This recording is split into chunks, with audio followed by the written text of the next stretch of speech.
ایک بات میں ضرور آج بتاؤں گا. دیکھو, بیٹی پر جب سسرال میں ظلم ہو نا, بیٹی پر سسرال میں ظلم ہو, ایک حد تک برداشت کرو. سمجھ رہے ہو؟ ایک صاحب کی بیٹی کہیں شادی ہو کے گئی, انہوں نے مجھے بتایا میرا داماد بڑا ظلم کر رہا ہے, کم بخت نشہ بھی کرتا ہے, یہ بھی کرتا ہے, وہ بھی کرتا ہے. میں نے کہا یہ نہیں سدھرے گا, طلاق لے لو. کہہ رہے نہیں نہیں, دل تو کس کے ہاتھ میں ہے؟ اللہ کے ہاتھ میں. بڑی زبردست تقریر کر رہے تھے وہ. اللہ چاہے گا تو اس کے دل کو سدھار دے گا.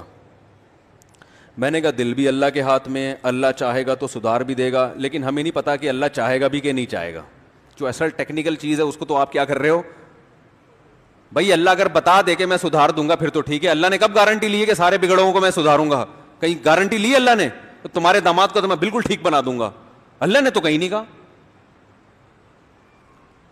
بلکہ اللہ نے تو یہاں تک بتا دیا کہ انک لا تہدی من احببت. ہمارے نبی چاہتے تھے. ایک بات میں ضرور آج بتاؤں گا. دیکھو, بیٹی پر جب سسرال میں ظلم ہو نا, بیٹی پر سسرال میں ظلم ہو, ایک حد تک برداشت کرو. سمجھ رہے ہو؟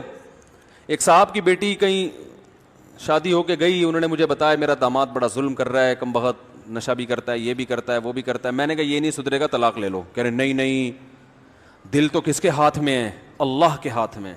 بڑی زبردست تقریر کر رہے تھے وہ. اللہ چاہے گا تو اس کے دل کو سدھار دے گا.